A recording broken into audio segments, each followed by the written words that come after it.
وكفى والسلام على عباده الذين اصطفى أما بعد فأعوذ بالله من الشيطان الرجيم بسم الله الرحمن الرحيم قل إن كنتم تحبون الله فاتبعوني يحببكم الله ويغفر لكم ذنوبكم والله غفور رحيم. وقال النبي صلى الله عليه وسلم إن الله بعثني كافة للناس رحمة فأدوا عني أو كما قال صلى الله عليه وسلم. کسی ذات کی یا کسی شخصیت کی بات ماننے کی دو وجہ ہوتی ہیں کہ میں اس آدمی کی بات اس لیے مانتا ہوں، میں اس بڑے کی بات اس لیے مانتا ہوں، میں اس شخصیت کو اس لیے مانتا ہوں.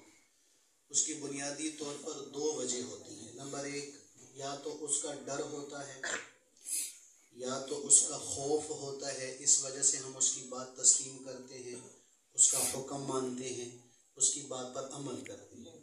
دوسری وجہ، یا ہمیں اس سے محبت ہوتی ہے، ہم اس وجہ سے اس کی بات کو تسلیم کرتے ہیں. اب اس ڈر اور محبت میں فرق ہے.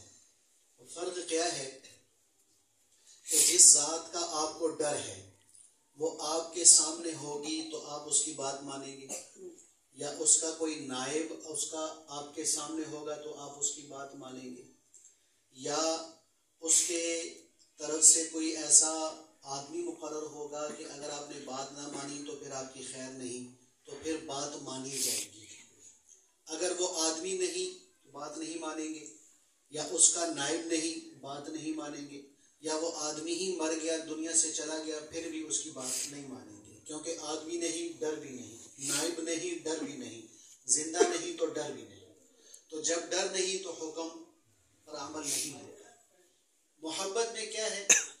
محبت کی وجہ سے آپ جس کی بات مان رہے ہو وہ سامنے ہے آپ پھر بھی بات مانیں گے، سامنے نہیں ہے آپ پھر بھی بات مانیں گے، وہ دنیا میں نہیں آپ پھر بھی بات مانیں گے. اب بتاؤ کہ ماننے کے لیے ڈر افضل ہے کہ محبت افضل ہے؟ سمجھ آ گئی بھائی؟ تو اس لیے جب ہم اللہ اس کے رسول صلی اللہ علیہ وسلم سے محبت کریں گے تو پھر اللہ کی بات ماننا ہمارے لیے آسان ہوگی، کوئی دیکھنے والا ہو یا نہ ہو. جب حضور نبی کریم صلی اللہ علیہ وسلم سے ہماری محبت ہوگی تو حضور نبی کریم علیہ السلام کی طرف سے کوئی نائب مقرر ہو یا نہ ہو تو حضور علیہ السلام کی بات ماننا آسان ہوگی. تو اس لیے بنیاد یہ ہے کہ اللہ اس کے رسول سے محبت کرنا سیکھو. جو اللہ اس کے رسول سے محبت کرنا سیکھے گا وہ ہر حال میں اللہ کا حکم مانے گا، ورنہ اللہ اس کے رسول کی محبت دل میں نہیں ہوگی، صرف ڈر کی بنیاد پر ہوگا. تو ڈر ہر کسی کو نصیب نہیں ہوتا. کیا کبھی ایسا ہوا کہ میں ایک کمرے میں خدا نہ خواستہ کوئی گناہ کرنے لگا ہوں اور 5 سال کا بچہ اندر ہے تو کیا ہم اس کے سامنے گناہ کرتے ہیں؟ 5 سال کا بچہ کمرے میں نہ ہو تو گناہ چھوڑتے ہیں؟ خدا نہ خواستہ نیت ہو تو گناہ ہو جاتا ہے. بنیادی کیا وجہ کہ اللہ کا جو ڈر ہونا چاہیے وہ کیا ڈر کہ میں اللہ کی نگاہ میں ہوں، اللہ مجھے دیکھ رہا ہے، میں اللہ کی آنکھوں سے اوجھل نہیں ہوں، میں اللہ کی علم سے دائیں بائیں نہیں ہوں. یہ مزاج میرا اور آپ کا بننا بہت مشکل ہے. تو اس لیے اعلیٰ درجہ یہ ہے کہ ہم اللہ کی بات مانیں اللہ کی محبت میں، حضور نبی کریم علیہ السلام کی بات مانیں حضور کی محبت میں. تو پھر یہ ذہن میں یا دل میں تصور ہو یا نہ ہو کہ اللہ دیکھ رہا ہے کہ نہیں دیکھ رہا، میں اللہ کی نگاہوں میں ہوں یا نہیں ہوں، تو پھر میرے اور آپ کے لیے گناہوں سے بچنا آسان، نیکی کرنا آسان. کیوں کہ بھئی اللہ مجھے دیکھ رہا ہے، میرا یہ یقین بنا ہے کہ نہیں بنا بعد کی بات ہے، میں تو اللہ کی محبت میں یہ کام کر رہا ہوں. حضور نبی کریم علیہ السلام اپنے روزے میں آرام فرما رہے ہیں، میں ان کی نگاہوں میں ہوں یا نہیں ہوں، لیکن میں نے حضور کی محبت میں یہ کام کرنا ہے. تو جب محبت پیدا ہوگی تو پھر اللہ اس کے رسول کی بات ہر جگہ اور ہر حال میں ماننا اور حضور علیہ السلام کی سنت پر ہر جگہ اور ہر حال میں ماننا کیا ہوگا بھائی؟ آسان ہوگا. اتنی بات سمجھ آئے گی؟ اب محبت کیسی ہو؟ محبت کیسی ہو. میں صحابہ کی بات نہیں کرتا ورنہ صحابہ جو کس سے بڑے پڑے ہیں. میں یہ 19ویں صدی کے اور یہ 20ویں صدی کے دو واقعہ چھوٹے سے بیان کرنا چاہتا ہوں کہ محبت کسے کہتے ہیں. ہمارے بہت بڑے بزرگ گزرے ہیں علامہ ظفر احمد عثمانی صاحب رحمۃ اللہ علیہ، جنہوں نے مشرقی پاکستان بنگلہ دیش میں پاکستان کا جھنڈا لہرایا تھا. جب پاکستان آزاد ہوا تھا نا 1947 میں الگ ہو گیا تھا، تو بنگلہ دیش بھی ہمارے ساتھ تھا، پھر الگ بعد میں ہوا. تو وہاں پر جھنڈا قائد اعظم علیہ رحمہ کے حکم پر علامہ ظفر احمد عثمانی رحمۃ اللہ علیہ نے وہاں لہرایا تھا، اور کراچی میں علامہ شبیر احمد عثمانی رحمۃ اللہ علیہ نے کراچی میں لہرایا تھا. اور یہ دونوں شاہ اشرف علی تھانوی صاحب رحمۃ اللہ علیہ کے سگے بھانجے ہیں. تو یہ فرماتے ہیں کہ میں عمرے حج پہ گیا، مدینے میں میں تھا، تو میں اپنے ہوٹل سے باہر نکلا حضور نبی کریم علیہ الصلوۃ والسلام کی مسجد نبوی میں حضور پر سلام پیش کرنے کے لیے. تو میں جب ہوٹل سے باہر نکلا تو ہمارے ہوٹل کے باہر ایک ڈبہ پڑا ہوا تھا کچرے کا، تو اس میں کچھ کھانے پینے کی چیزیں لوگ پھینک دیتے. تو میں نے ایک 9 سال کا بچہ دیکھا، بال پرا گندا، منہ گندا بندہ، کپڑے بھی گندے، پاؤں میں جوتی نہیں، پھٹے پرانے کپڑے اس نے پہنے ہوئے. ان ڈبوں میں سے کھانے پینے کی چیزیں ڈھونڈ ڈھونڈ کے وہ کھا رہا ہے. وہ استعمال کی چیزیں اس میں سے ڈھونڈ ڈھونڈ نکال کے وہ کھا رہا ہے. کیا مجھے بڑا ترس آیا، میری آنکھوں میں آنسو آ گئے. میں اس کو پکڑا کہ بیٹا ہوں میں تمہیں کھانا کھلاتا ہوں. کیا میں اس کو اپنے ساتھ لے گیا کمرے میں، اس کو نہلایا، صاف ستھرا کیا، اچھے کپڑے دیے، تازہ کھانا منگوایا. کھانا جب میں نے منگوایا تو وہ کھانے پر یوں جھپٹا جیسے پتہ نہیں کتنے دنوں کا بھوکا ہو. 9 سال کا بچہ. تو جب اس کو میں نے اس کیفیت میں کھانا کھاتے دیکھا تو میری آنکھ بھر آئی، دل بھر گیا. تو میں تھوڑی دیر کے بعد اس کو کہا بیٹا اگر تو کہے، اور بلکہ یہ پوچھا کہ بیٹا تو کیا کر رہا ہے، تیرا باپ تیری اماں؟ کہا جی میرا باپ نہیں ہے، میں یتیم ہوں. میری اماں ہے، ہم بڑے غریب ہیں، میری اماں گھر میں جھاڑو پوچھا دے کے کام شام کرتی ہے، کچھ کھانے پینے کو مل جائے تو کھا لیتے ہیں، ورنہ یوں ہمارا فاقے میں زندگی گزر رہی ہے. اچھا بیٹا اگر تو چاہے تو میں تجھے اپنے ساتھ ہندوستان لے جاؤں. ابھی پاکستان ہندوستان نہیں بنا تھا. کہ میں تمہیں ہندوستان لے جاؤں. اچھا. چاچا وہاں کپڑے ملیں گے؟ کہاں بیٹا اچھے کپڑے ملیں گے. اچھا چاچا وہاں کھانا ملے گا؟ کہاں بیٹا تازہ کھانا ملے گا، روزانہ ملے گا. اچھا میں اماں سے پوچھ کے آتا ہوں. کہا جاؤ پوچھو. علامہ صاحب فرماتے ہیں کہ بچہ چلا گیا اماں سے پوچھنے کے لیے. میں آ گیا مدینہ، مسجد نبی آ گیا، حضور صلی اللہ علیہ وسلم پر درود سلام پڑھا، نماز پڑھی، واپس ہوٹل آ گیا. بچہ واپس آ گیا. چچا اماں نے اجازت دے دی. کیسے؟ اماں نے کہا بیٹا چلو 2 آدمی ہیں، روٹی کبھی ہوتی ہے کبھی نہیں ہوتی، چلو تجھے تو مل جائے گی، میں گزارا کر لوں، تجھے تو روٹی مل جائے گی، میں گزارا کر لوں گی. میں محبت بتا رہا ہوں کہ حضور سے محبت کس کی کہتے ہیں. تو وہ کہنے کہ چاچا میں تیار ہوں، میں جانے کے تیار ہوں. کہا ٹھیک ہے بیٹا میں تیاری کرو. کہ تھوڑی دیر کے بعد نا بچہ سوچ میں پڑ گیا. 9 سال کا بچہ سوچ میں پڑ گیا. سوچ میں پڑا تو مجھے نا ہوٹل سے میرا ہاتھ پکڑ کر باہر لے آیا، مجھے باہر لے آیا حضور پاک علیہ الصلوۃ والسلام کی مسجد نبوی میں، اور روضہ رسول کی طرف اشارہ کر کے کہنے لگا چچا یہ وہاں ملیں گے. روضہ رسول کی طرف اشارہ،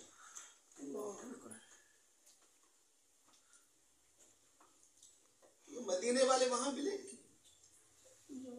علامہ ظفر احمد عثمانی رو پڑے. فرمایا نہیں بیٹا یہ یہی ہیں، ہم تو ان کے دربار میں آتے پیش ہوتے ہیں، سلام کرتے ہیں، یہ وہاں ہوتے تو ہم یہاں کیوں آتے. محبت. اس بچے نے یوں میرا ہاتھ چھڑوایا کہ چچا میں یہیں بھوکا مر جاؤں گا، میں اس روزے والے کو چھوڑ کے نہیں جاؤں گا. یہ محبت پیدا کرے میں اور آپ اپنے اندر، حضور کے ساتھ یہ محبت پیدا کرے. دوسرا واقعہ ہمارے استاد ہیں وہ بتانے لگے کہ میں ٹیکسی میں نے کروائی تو ٹیکسی کا ڈرائیور بوڑھا تھا. تو میں نے کہیں جانا تھا، مدینے میں کہیں جانا تھا میں نے، تو اشارے پہ گاڑی رکی تو ایک ٹیکسی والا اور آ گیا، اس کے ساتھ سواری نہیں تھی. تو یہ ٹیکسی والا میرے ڈرائیور اس ڈرائیور سے پوچھنے لگا ہاں بھائی کیف الموسم، آج کی دیہڑی کیسے رہی؟ وہ کہا باہر ٹھنڈی ہے بھائی، کوئی سواری نہیں ملی، آج ایسے ہی گھوم رہا ہوں خالی، کوئی سواری نہیں ملی. تو یہ جو کہتے استاد جی کہتے ہیں کہ میرا جو ڈرائیور تھا نا وہ کہنے لگا ہاں تو ٹھیک کہہ رہا ہے، سارا دن ایسے ہی گزرا ہمارا، یہ میرے ساتھ بھی پہلی سواری بیٹھی ہے، صبح سے اب بیٹھی ہے. تو اتنی بات ہوگی کہ اشارہ کھلتے کھلتے اشارہ کھل گیا، تو کھلتے کھلتے جو میرا ڈرائیور تھا اس نے اس کو کہا کہ لا تحزن، غم نہ کرنا کہ دہاڑی نہیں لگی، سواری نہیں ملی، آج گھر خالی ہاتھ جاؤں گا، بچے بھوکے سو جائیں گے، گھر والے بھوکے رہیں گے، گھر میں چولہا نہیں جلے گا. فرمایا لا تحزن، غم نہ کرنا، کفا بنا شرفا نحن جوار رسول اللہ صلی اللہ علیہ وسلم، ہمارے لیے یہی عزت کافی ہے کہ ہم حضور صلی اللہ علیہ وسلم کے پڑوسی ہیں. ہمارے لیے یہی عزت کافی ہے. بس اسی پر فخر کرنا، اسی کو عزت سمجھنا، اسی کے لیے فاقے برداشت کرنے پڑے کر دینا، حضور کا پڑوس نہ چھوڑنا. بھائیو یہ محبت مطلوب ہے. جب حضور سے یہ محبت ہوگی تو پھر حضور کی بات پر کٹنا مرنا بھی آسان ہوگا، حضور کی ذات پر بھی کٹنا مرنا آسان ہوگا. ہم کبھی کبھی سوچتے ہیں نا کہ بھی صحابہ نے حضور کے نام پر گردنیں کٹوا دی، نسلیں قربان کروا دی. ایک صحابی ہیں حضرت بشیر ابن عکرمہ، حضرت عکرمہ رضی اللہ عنہ مکہ سے مدینہ تشریف لائے. مکہ سے مدینہ تشریف لائے. بشیر ماں کا انتقال مکہ میں ہو گیا تھا، مدینہ میں ابا کے ساتھ آئے ہیں. 9 سال عمر ہے بشیر ابن عکرمہ رضی اللہ عنہ کی، 9 سال عمر ہے. تو حضور نبی کریم علیہ الصلوۃ والسلام نے صحابہ کی جماعت بنائی کہ جہاد کے لیے جانا ہے. جیسے ہمارے تبلیغ کی جماعت بنتی ہے نا بھی، تو 3 دن لگا کے واپس آ جاتے ہیں. تو جہاد ہے، مرنا ہے، مارنا ہے، زندہ واپس آنے کی کوئی گارنٹی نہیں ہے. تو ان کے ابا نے بھی نام لکھوا دیا کہ یا رسول اللہ میں بھی اس جماعت میں جہاد کے لیے جاؤں گا. بشیر نے کہا ابا آپ نے نام لکھوا دیا، جہاد میں آپ جا رہے ہیں، آپ کا وہاں جا کے شہادت ہو گئی تو میں تو رول جاؤں گا نا. نہ میری ماں رہی، نہ میرا باپ رہا، مدینہ میں میرا کوئی جاننے والا نہیں، نہ کوئی رشتہ دار، نہ کوئی لین دین، نہ گھر، نہ بار، نہ کھانے پینے کا نظام. میں اکیلا 9 سال کا بچہ، میں مدینے کی گلیوں میں کیا کروں گا؟ لہٰذا آپ نہ جائیں. ابا نے تسلی دی، بیٹا کوئی بات نہیں، اللہ خیر کرے گا. رات کو یہ سوئے تو بیٹے نے نا اپنا دامن باپ کے دامن کے ساتھ باندھ دیا کہ جب میرا باپ رات کو اٹھے گا نا تو جھٹکے سے میں بھی اٹھ جاؤں گا، تو میں باپ کو روک لوں گا کہ اللہ کے راستے میں نہ جاؤ، کہیں تم شہید نہ ہو جاؤ، مسکین تو پہلے ہوں، یتیم بھی ہو جاؤں گا، بھوکا پیاسا مدینے کی گلیوں میں مر جاؤں گا. ابا رات کو آدھی رات کو اٹھے، آرام سے گرا کھولی اور نکل گئے. حضور پاک علیہ الصلوۃ والسلام نے جہاد کی جماعت تیار کیا تھا، وہاں چلے گئے. اب یہ صبح اٹھے نماز کے وقت، دیکھا ابا نہیں، تو دل کو تسلی دی کہ کوئی بات نہیں، ابا جا چکے ہیں، اب کیا کروں، اب روک تو سکتا نہیں ہوں. خیر وہ لشکر چلا گیا. شام کے وقت اطلاع آئی کہ وہ لشکر واپس آ رہا ہے. حضرت بشیر ابن عکرمہ فرماتے ہیں کہ میں مدینہ سے باہر نکلا، ایک بڑے سے ٹیلے پر، چھوٹی سی پہاڑی پہ کھڑا ہو گیا کہ میرا ابا آئے گا میں اس کا استقبال کروں گا. لیکن اسے کیا پتا کہ یہ پہلے مسکین تھا، اب یتیم ہو چکا ہے، کہ اب اس کے سر پہ جیسے ماں کا سایہ نہیں تھا، اب باپ کا سایہ بھی نہیں رہا. یہ بالکل لا آسرا ہو، بے آسرا ہو گیا ہے. نہ ماں ہے، نہ باپ ہے، نہ بہن، نہ بھائی، کچھ بھی نہیں ہے. خیر سارا لشکر گزر گیا، ابا نظر نہیں آئے. دوڑے دوڑے حضور نبی کریم علیہ الصلوۃ والسلام کے پیچھے چلے گئے. حضور علیہ الصلوۃ والسلام کا چہرہ مبارک ادھر تھا، پیچھے سے یہ قمیض پکڑ کر کھینچی. حضور نے یوں مڑ کے دیکھا، فرمایا ماذا فعل ابی، یا رسول اللہ مجھے میرا ابا نظر نہیں آ رہا، میرا ابا کدھر ہے؟ حضور نے یوں منہ پھیر لیا. ادھر بشیر آگے، پھر کہا یا رسول اللہ میرا ابا کدھر چھوڑ کے آئے ہیں، میں ابا کی بارے میں پوچھ رہا ہوں، میرا ابا کدھر ہے؟ حضور نے پھر ادھر منہ پھیر لیا. تیسری مرتبہ سامنے آئے، پھر کہا یا رسول اللہ بتائیں تو صحیح میرا ابا ہے کدھر؟ فرمایا اللہ کے نبی کی آنکھوں سے آنسو چھلک پڑے. بشیر حضور کی ٹانگوں کے ساتھ چمٹ گئے. یا رسول اللہ پہلے مسکین تھا، اب یتیم ہو گیا، پہلے ماں کا سایہ نہیں تھا، باپ کا سایہ بھی نہ رہا. یا رسول اللہ مدینہ میں میرا کوئی جاننے والا ہی نہیں ہے، میرا کوئی رشتہ دار ہی نہیں ہے، میں کیسے زندگی گزاروں گا؟ میں کہاں بھوک لگے گی تو کسے پکاروں گا، پیاس لگے گی تو کس سے پانی مانگوں گا، جوتے کی ضرورت پڑے گی تو کس سے مانگوں گا، کپڑوں کی ضرورت پڑے گی تو کسے پکاروں گا؟ یا رسول اللہ میں تو بے آسرا ہو گیا، میرے نبی پہ قربان جاؤں. میرے نبی نے اٹھایا، سینے سے لگا کے فرمایا یا بشیر اما ترضا ان یکون رسول اللہ اباک و عائشہ امک، فرمایا بشیر راضی ہو جا، آج کے بعد اللہ کا نبی تیرا باپ ہے اور عائشہ تیری ماں ہے. یہ محبت تھی تو صحابہ کا اللہ اس کے نبی کے نام پہ قربان ہونا آسان تھا، قربان ہونا آسان ہے، ناراض نہ ہونا. آج ہم حضور کی محبت میں ایک سنت رکھنے کو تیار نہیں، سنت لباس پہننے کو تیار نہیں، سنت اپنانے کو تیار نہیں ہے. لہذا پھر پتہ چلا ہمارے دعوے زبانی ہیں، دل سے نہیں ہیں، زبان کے دعوے ہیں، دل سے نہیں ہے. اور یاد رکھنا قبر کے اندر زبان بند ہوگی، میدان محشر میں زبان بند ہوگی. سب سے پہلے انسان کا جو وجود جو قیامت کے دن بولے گا وہ اس کی ران بولے گی، ران. اس کے بعد پھر پورا وجود اس کا بولے گا.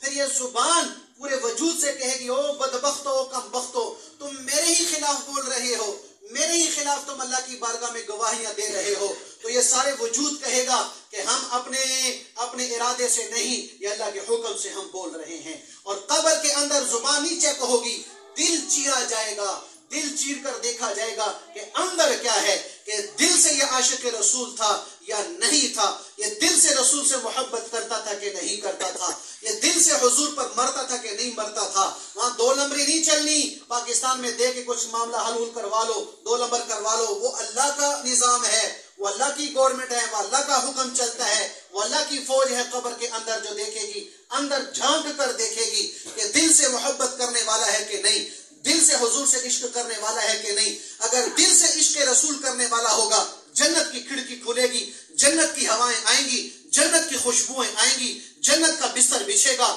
جنت کے دسترخوان لگیں گے، جنت کا لباس آئے گا، جنت کی لڑکی آئے گی، اسے گلے میں ہار ہوگا، اس کے ہار کو پکڑے گا، ہار ٹوٹے گا، پورے قبر میں وہ ہار بکھر جائے گا.